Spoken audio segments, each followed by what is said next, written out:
এই যে আপনি দেখেন যারা প্রবাসে যাচ্ছে, আপনাদের এলাকায় প্রবাসী নাই? অনেক প্রবাসী আছে। ঢাকায় এয়ারপোর্টের আলাদা একটা দরজা আছে, সেখানে প্রতিদিন খালি লাশ বের হয়। হয় কি হয় না? আমাদের চরিত্র খারাপ, আমরা মানুষ, আমাদের চরিত্র খারাপ। তো বলবেন হুজুর কেন? তো আপনি দেখেন, যতদিন আপনার সন্তান, আপনার ভাই, আপনার ছেলে, আপনার স্বামী, আপনার আত্মীয় স্বজন যতদিন আপনাকে কিছু দিতে পারবে, ততদিন আপনার কাছে ভালো, বুঝেননি?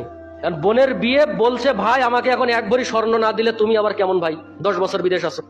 তো ও চিন্তা করে আমার বোনকে খুশি রাখতে হলে আমাকে 1 মাস রাত দিন 24 ঘন্টা পরিশ্রম করতে হবে, আমার ঘুমালে চলবে না, কারণ আমার বোনের মন জয় করতে হবে। এদিকে মা বলতেছে যে সবাইকে দিলি, এখন আমার মেয়ের বিয়ে, এখন আমি তো খালি গলায় যাই কিভাবে, আমার একটা চেন দিস, তার দাম 1 লাখ টাকা। সে চিন্তা করবে তার মানে আমাকে আরো 1 মাস না ঘুমিয়ে থাকতে হবে, আরো 1 মাস না খেয়ে থাকতে হবে, পরিশ্রমের পর পরিশ্রম করতে হবে। ভাই বিদেশে কি টাকা এমনি আসে?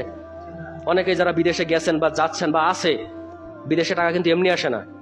অনেক মানুষ আছে এখান থেকে। কয়েক বছর আগে আমার এক মুসল্লি আমি ফোন দিয়েছি ঈদের দিন বিকালে। তো কথা হতে হতে এক পর্যায়ে বললাম, ভাই আজকে ঈদ কেমন কাটালেন? তো বলছে, হুজুর আল্লাহর কসম আজকে যে ঈদের দিন এটাই আমি জানি না। মালয়েশিয়াতে থাকতেন। বলছে যে হুজুর আল্লাহর কসম আজকে যে ঈদের দিন এটাই আমি জানি না, আপনি বললেন তাই আমার মনে হলো। তাহলে আপনি একবার চিন্তা করেন তো।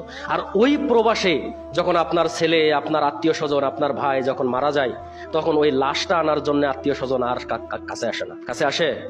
যতদিন আত্মীয় স্বজনকে আপনি দিতে পারছেন ততদিন, আরে অমুকের ছেলের মতো ছেলে পৃথিবীতে নাই, আরে অমুকের মতো পৃথিবীতে আর কেউ নাই।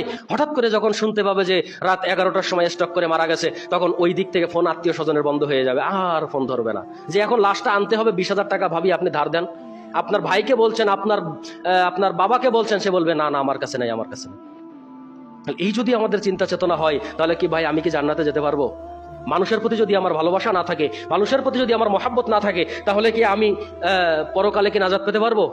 এই জন্য আল্লাহ সুবহানাহু ওয়া তাআলা বলছেন 102 নম্বর সূরা তাকাসুরের 1 এবং 2 নম্বর আয়াত, আল্লাহ রাব্বুল আলামিন এখানে বলছেন যে আলহাকুমুত তাকাসুর হাত্তা জুরতুমুল মাকাবির, প্রাচুর্যের প্রতিযোগিতায় তোমাদেরকে গাফেল করে রাখবে যতক্ষণ না পর্যন্ত তোমার কবরের সাথে সাক্ষাৎ হয়।